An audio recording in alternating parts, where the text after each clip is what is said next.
Hi, I want to talk about the role that detailed observation plays in inductive Bible studies. Now, when we had our class time in the beginning of the semester, we've been isolating different parts of the inductive Bible study method. So we practiced survey for a couple of weeks. We spent a lot of time looking at the detailed observations of sections, and now we've begun to work on interpretation. And some of you have noticed that in the instructions, we don't explicitly, or I'm not explicitly asking for detailed observations. Let me explain how to use the skills that we acquired in detailed observation on their own and also as part of an interpretation.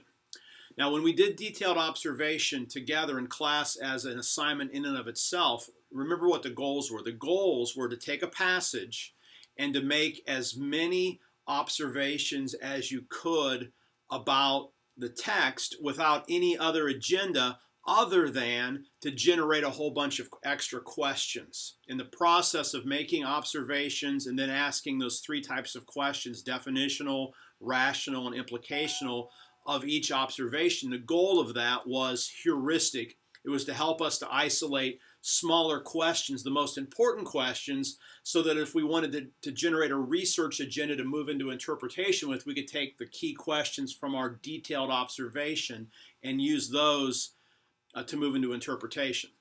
And you can still do that, especially on your own. And those times when you're working with a text and maybe you don't have time to do a full survey and you say you just want to work on a paragraph, detailed observation is a great place to start your actual interpretive work. It kind of serves as a survey because you see what's there, you generate questions, and you're able to pick the key questions that your close reading and detailed observation raised and use those one or two key questions to be your agenda to move into interpretation. So does that make sense? So in strict detailed observations, you're making inferences or you're making observations, and then you're generating questions based on those observations. Okay, so we have observations leading to questions. So if we go back to, say, Matthew 4:17, from that time on, Jesus began to preach, repent, for the kingdom of heaven is at hand. I mean, a simple observation would be this. The central exhortation of Matthew 4:17 was Jesus' proclamation to repent. And the questions you could ask there is, what is precise and specific meaning of repent?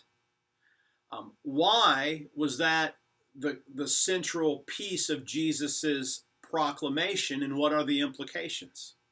And that would generate a good research agenda. Just trying to figure out what repent mean, you'd get a lot of insight into that whole passage. But that's a detailed observation. Now, what if instead, like an assignment, another way, or actually, let me stop there and pause for a second. So there's two ways to get to interpretation. You can start with a survey, and then you can take the questions that you raise in survey and then jump immediately into interpretation, focusing on a strategic area. Or you can say, okay, I'm not going to use the questions from survey. Instead, I'm going to start with a detailed observation of a section and generate questions from your detailed observation, and then use questions from the detailed observation to fuel your interpretation.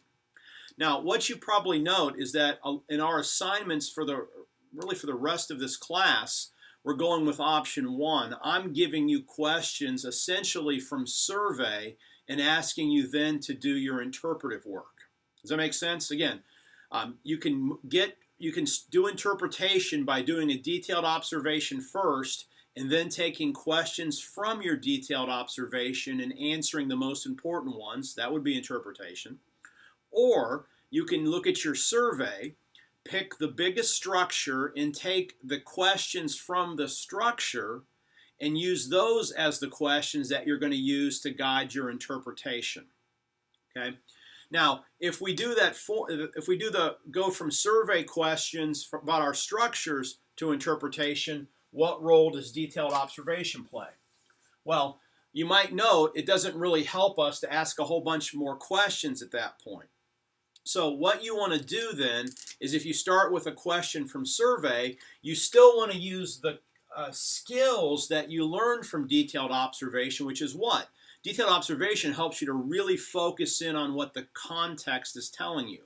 So if you're moving from a survey right to interpretation, ask the questions from your structure, pick the strategic area that goes with that structure, and then use your skills from detailed observation to make observations from that strategic area, lots of them, whose evidence then you can make inferences, and those inferences then would be possible answers to the questions.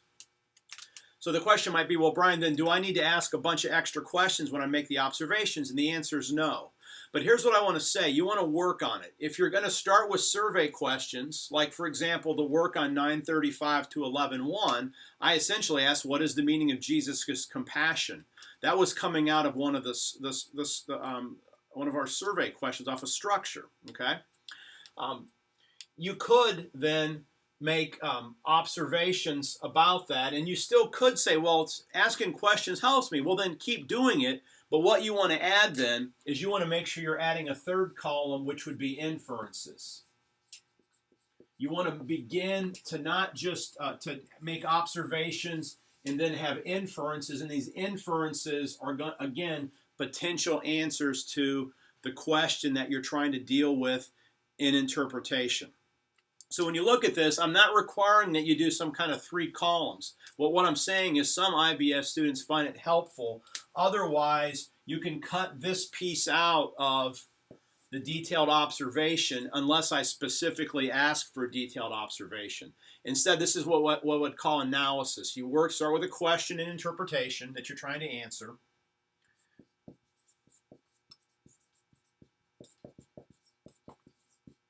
So, for example, what is the meaning of Jesus' compassion? And then begin to make observations and inferences from a smaller strategic area that would help you to answer the questions, and then you can broaden that out and make observations from the wider context. Again, I hope that helps. If you have any questions, go ahead and post them in the class, and I'll do my very best to answer them as we work through methodology. Again, have a great day. You absolutely deserve God's best. Live by faith.